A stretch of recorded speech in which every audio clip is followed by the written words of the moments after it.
Hey y'all, I hope you're doing well today. So today I'm inspired to share with you all some thoughts about how to identify some common denominators in people and situations, groups, workplaces, all of these types of things that will be identifiable so that we don't get entangled and find ourselves once again in a life depleting situation, one where we feel like our light inside is just dwindling down and dimming greatly, and where we're just we feel this struggle, this internal conflict, and just our peace is gone, so that's our goal, is to maintain our life force, our peace, to stay grounded in logic, and also inspired, and if you have a spiritual practice, to not lose that wonder and that sense of faith and hope in the higher power. Because we are tested regularly and we're tried in all of these ways. And so what we're just going to do today is bring clarity, how to find those who seek to impose a dark kind of intention or spirit onto our peace, right? So let's dive in. I initially started journaling on this video with the question, how can we defeat any enemy that we know nothing about, right? Because it's interesting, because I was looking into what they call the dark triad in psychology, and it's always intrigued me how the metaphors light and dark seem to come up a lot in not only spirituality and different religions, but also in psychology. Just as this one example here I just mentioned, the dark triad. They could have called it anything, right? But they called it the dark triad. So the symbolism there is just super rich with those two words alone, right? The dark and the light. And so, just you could take that and run with that if you just seek to find, more interesting topics for you to examine in depth, to do a deep dive on, to try and find more just puzzle pieces that resonate with you and with your experiences, to bring yourself more clarity. There's always so many things in this life that we can take a closer look at for that purpose, for that ultimate purpose, to see if there's anything there that resonates that just might happen to gift us with a key that we may not have found otherwise. It's like finding this needle in a haystack, right? Just a little hidden treasure in just random places. And that's something that excites me in general, right? It's just to learn, because I love learning. And part of that means to examine what you've already learned and find if there's a need to deconstruct that and possibly relearn the same types of things, but put them together in a way that makes more sense, because sometimes we learn things that we figure out later are not exactly true, or that we just somehow we just put the pieces together in a way that it's not exactly right. It's the wrong perspective. It doesn't benefit us. So there's just so many different things to learn out there, and I just encourage you to never stop learning and never stop growing, because ultimately, if you can keep that mindset, then you're always going to be on the winning team for yourself. You're always going to be doing something good for yourself if you maintain that mindset, right? So knowing our enemy and looking at just those terms, right? Light and dark, and here's just something simple, okay, as an example there. Anything that is in the dark is hidden. It's hidden. Okay, so you might even view this as something that may even be partially hidden, maybe part of something, of an explanation from someone, or what you're able to observe, or an experience that you're trying to understand, and so you're associating your comprehension. Sometimes part of something can be in the light. You can be aware of it. It can be made known or exposed, and sometimes part of it is in the shadows. So, that right there is where there's always room to learn more, I feel like, with everything out there, right? But I just encourage you to explore the concepts even of light and dark, because that's going to send you down a never-ending journey. If you have interest, just if you research for fun like I do, and we'll touch back on that in a minute. But yes, so in psychology, they have identified what they call the dark triad. And just very briefly, the first quality is a lack of empathy. Number 2 is excessive self-absorption. And number 3 is what they call Machiavellianism. I think I'm saying that right, where essentially it means the end justifies the means for some people. And, ultimately, all this comes down to is someone who is always thinking of themselves. Okay, always. Just, that's it. That's their focus. And so how this can be seen from the outside oftentimes is when you're able to identify someone has a competitive spirit. So just that one quality. And I know that if you research topics like narcissism, when you're just trying to educate yourself so that you're never taken advantage of again, or never exploited or abused again, when you're doing that research, I know that you can, come across a lot of different qualities. But today, I think if you just focus on this one quality, that competitive spirit, I think it's going to kind of expand in your mind to be kind of like an umbrella term. I think it's going to explain a lot of the other behaviors. It's going to be kind of like the motivating force, and we're going to look even deeper in a minute, even beneath that. But to me, if you can focus on like this commonality that underlies all of these toxic behaviors that you can see and witness and observe and identify in another person, then it's going to be easier than having to remember like this long checklist. So just looking like how to identify that spirit that would qualify someone as embodying a spirit of, from the enemy, right? Because the Bible discusses, that we fight against, not the flesh, but it's principles and principalities. And I'll drop that verse down here for you in the description. But ultimately, you're just looking for these major identifying factors of the spirit that is opposing all the good things that are intended for you in your life, like primarily peace and joy and the things that bring you peace and joy.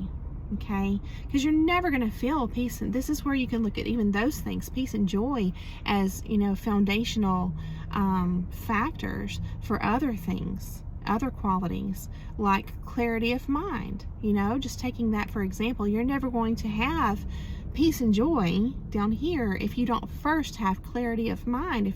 If somebody's constantly putting you through some kind of confusing experience, just on the regular, and so you're stuck in this mind fog, well, you're never going to experience peace when you're like that. So again, that foundational target for us is peace and joy. So it's kind of like you might journal in that manner where you're just detailing things out in a hierarchy sort of, and just looking at what's at the bottom, at the base. So yes, so to bring in some examples from the Bible, okay, so Revelations chapter 12 verse 4 is one you can look at, but it's basically we want to realize that Satan was able to influence and convince a third of the angels, of the heavenly host, to turn against God. A third. That, we don't have the exact number, or maybe we do, and I don't remember. But a third is a large percentage. And so my point is, we can take this as an example that people who have bad intentions for us, they oftentimes they're so slick that, they're that convincing. Just take this as an example of how convincing someone can be when they are that driven. Okay, and we're going to eventually discuss, why they are as driven as they are. So, yes. So, yes, a third of all angels rebelled against God, right? Now, what motivated him to do that? He was jealous. He was jealous of God. So there again is that competitive spirit. Okay, so 2 Corinthians chapter 4 verse 4 says, the God of this age, which is interesting, he's described as the God of this age, has blinded the minds of unbelievers. Blinded the minds. Okay, putting you in confusion, in a brain fog. These are just qualities shared by the father of darkness and the people who walk in darkness. People who cause chaos, people who cause confusion. So these qualities are the same that come from the darkness. Okay, so the God of this age has blinded the minds of unbelievers so that they cannot see the light of the gospel that displays the glory of Christ, who is the image of God. And so the light is what, they're wanting to detract us from. They're wanting to get us to turn from that and not see that, right? So, which is exactly what a competitive spirit would do. A competitive spirit is going to minimize whatever it is that they're envious of. They want to minimize that. And so when you are a victim of narcissistic abuse, psychological abuse, you're often minimized. All your good qualities are laughed at, scoffed at, minimized. And so, yes, these are all qualities that come from that competitive and jealous, envious spirit. So then let's take a look at Ephesians chapter 2, verse 1. It says, as for you, you were dead in your transgressions and sins, in which you used to live when you followed the ways of this world and of the ruler of the kingdom of the air, the spirit who is now at work in those who are disobedient. All right, so specifically if you look at the word transgressions, as for you, you were dead in your transgressions, which is from Middle English, Middle French, and Latin roots, the act of crossing or passing over. Merriam-Webster says to go beyond a boundary or limit. And we absolutely know that narcissistic people do not respect us as individual beings. They do not respect our boundaries. They're constantly testing our boundaries, pushing our boundaries to see how far they can get. So again, that's a quality of someone walking in the darkness, because it says here, as for you, you were dead in your transgressions and sins, right? And this is talking about someone before they have repented. Yes, so someone who is walking in the darkness is living in that manner, right? There's no limits. They don't see boundaries, their own boundaries or the boundaries of others. It's just a total disregard. They're always forcing their way, okay? So the enemy has won when we are living blindly, when we cannot see the light in ourselves and God, the numinosity, when we've been cut off from that. And when you think about what is light, what is the light, again, that's something I encourage you to explore, to find your own definition of that. Multifaceted, likely, is what you're going to find, because I have. But for me, things like hope and faith and love and truth are all qualities of the light. And so, of course, someone who's wanting to deceive us for their own benefit, their own gain, is going to want to break us off from those things, from having faith and hope, because they want to keep us disempowered, right? So, yes. So we want to, and then anything in the light, even truth, is open to being fully exposed and fully examined. And so anytime someone is you feel like they're sharing something with you, say this is like a new connection, for example, and they're positioning themselves as being a truthful person. If they're sharing something with you, but you have questions in your mind, and you're thinking there's just this is a gut check, again, an opportunity for a gut check, where you're thinking, well, there's a lot of questions here with whatever this scenario is they're sharing with you. If you're thinking there's just a lot of holes, there's a lot of unexplained parts and pieces that are missing, it just feels like it's not fully in the light, fully exposed for you to see and examine, then there may be some shadows, some things in the shadows there for you to examine. So it's just I would say it's totally reasonable to identify that as a red flag. And so yes, anytime you're interacting with someone walking in the darkness in this way of life, who's looking to deceive you, looking out for themselves at your expense, looking to harm you, exploit you, they're going to keep things hidden. They're going to cause you to doubt yourself. They're going to, which is going to be cutting off that connection to your gut, which is the numinous aspect that we are intended to live with. And they're going to induce doubt. They're going to get you to embrace doubt as, a normal way of life going forward, as long as you are entangled with them. They don't want you to be able to recognize your own boundaries anymore. And we can't defend ourselves. We can't defend our boundaries if we can't even recognize them anymore. If we have been, our mind has just been so muddied and confused for long enough, we're going to forget where our boundaries are.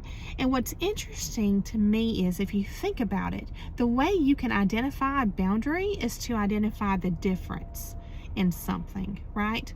Like, this is where this thing stops and this is where this thing starts. There's like a clear line or a clear boundary. And so narcissists, I feel like this is, as an example, their intention is to mimic us, to make us believe that they're like us, so that we can't see that boundary, right? So that it's kind of like merged, right? We're seeing ourselves in them and vice versa. So they're wanting to intentionally muddy that boundary so that we can no longer identify. Any way they can cause doubt and confusion, and to cost you clarity of mind, they're going to do it.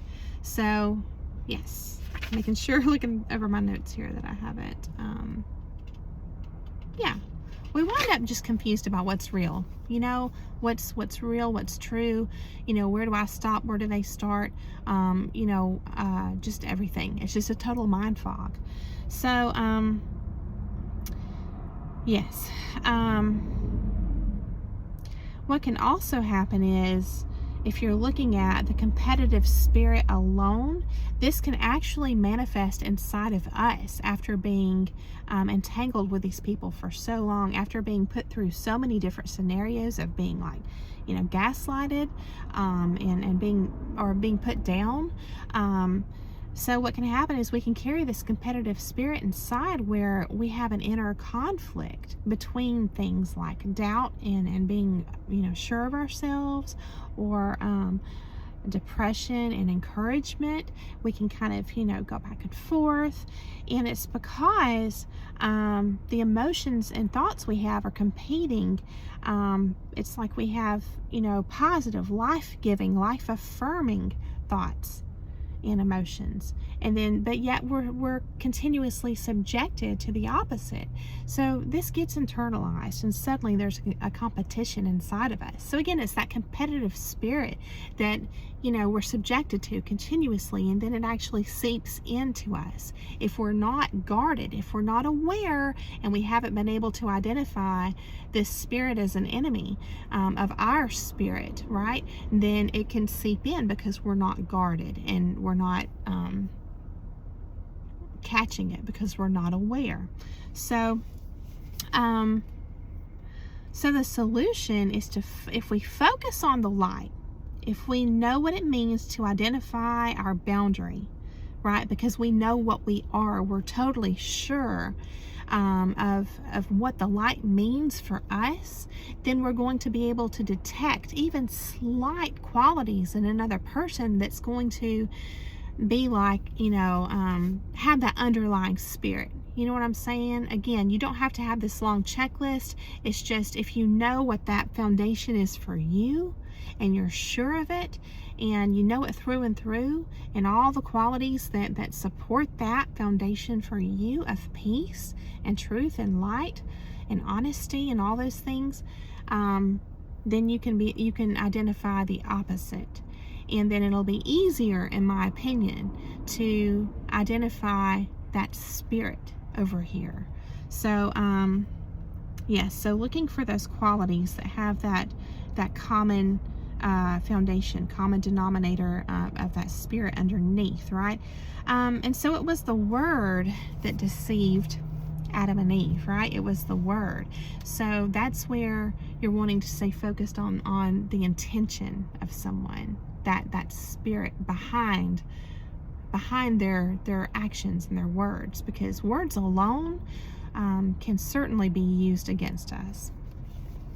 So be looking out for that spirit. All right, so let's break down competition. So the spirit of the competitive spirit, if you break it down, it's like, what does that come from? It comes from envy, which comes from desire, which comes from a mindset of lack. If you already feel like you are filled and you are complete and whole and good, like you don't really need anything to be content and happy, then you're not going to have very much desire at all. And therefore, you're not going to have envy. That would create a spirit of competition. So there's an example of how you can break down that hierarchy of, and you can construct and get a deeper understanding of what motivates people like this, right? And I just encourage you, if you have interest, to see this quality in all the different characters and movies and books that you're exposed to. When you identify the villain, notice I have how the villain is always just competing and very jealous and envious and just has an insatiable appetite. It's like they're needing to continuously be fed. They're just empty. They're empty beings, right? And it is insatiable. So healthy people don't walk around with this lack, this continual lack. I mean, yeah, it's normal to want to add to your life from time to time in various ways, but it's not like this just this, how do I describe this? It's just someone who is desperate. That's the word I'm looking for. It finally came around. I finally caught it. Desperate. Someone who's desperate. These people are desperate. And so you can identify this desperation too as part of this needy, competitive spirit. And so sometimes they can be wearing such a wonderfully constructed mask, and their words sound okay. You can check a list off with everything they're saying and even everything they're doing when they know you're watching. But even if the only thing you can identify is this energy coming from them, right? That's going to be coming from this spirit, this desperation. And that's going to tell you that they are not full of the life-giving, life-affirming light that comes from a relationship with a higher power, right? They're not filled, they're empty, and they're seeking to be filled in any way they can. They're looking in all the wrong places, right?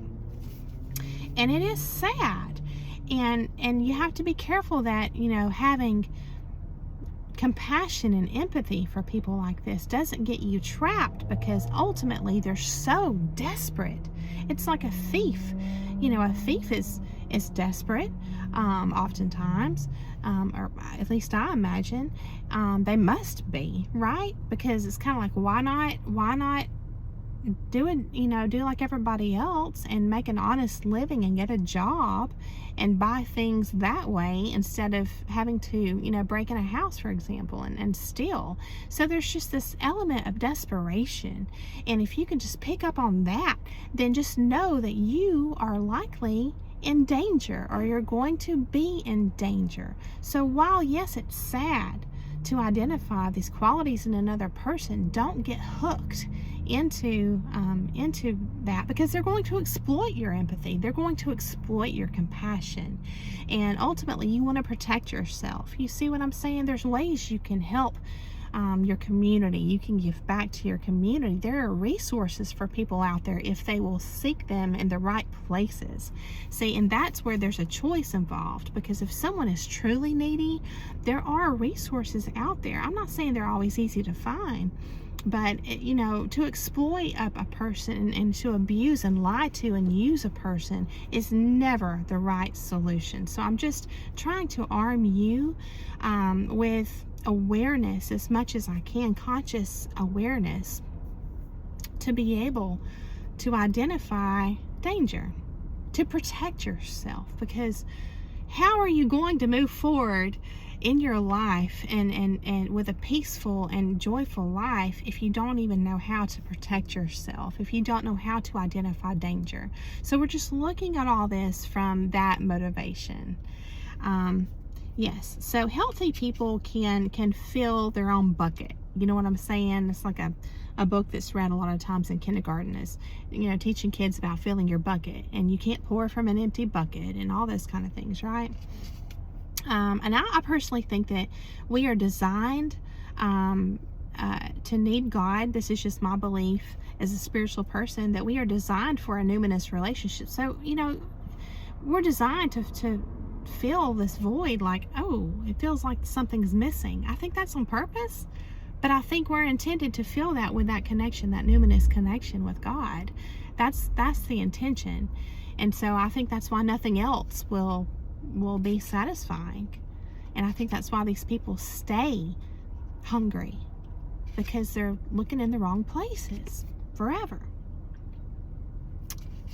And I'm not saying it's easy. It's not easy. It's an ongoing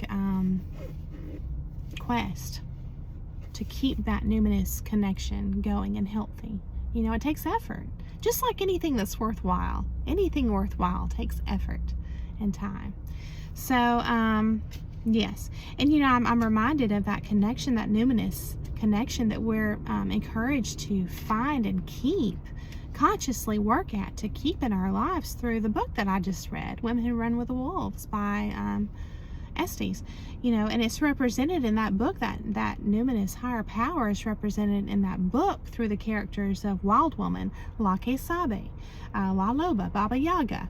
So it comes down to being empty or filled, which you can translate, and this is something you can expand and like put empty and filled in the middle in your journal and just draw little lines and say, how else can I, what are the lenses or perspectives can I look at that or define that through, like doubt versus faith, fear versus faith. So there's just different ways you can, lenses you can apply to that. And you know, I'm going to leave you with this. If our garden, right, the life, it's like symbolizing our life, right, our garden. If our garden is well maintained, and we have done and we continually do our part to plant good seeds, right, where we're focused on the light, the seeds of hope, the seeds of encouragement for ourselves, right? Because if we fill our own bucket, then we can pour out and fill others' buckets, right? Who, again, you have to choose very carefully and who you tip your bucket over for. You have to choose that part really careful. But if we're just tending our own garden in that manner and we're planting those good seeds, life-giving, life-affirming, light-producing seeds of hope and encouragement and inspiration, and even like our own dopamine fixes through things we enjoy, like jogging if you like that, just learning how to tend our own garden, then we're not going to struggle too much when a weed pops up. You know what I'm saying? When there's seeds of doubt strewn, coming from somebody, and it starts to grow a weed, we're going to see it pretty quick. We're going to pull it.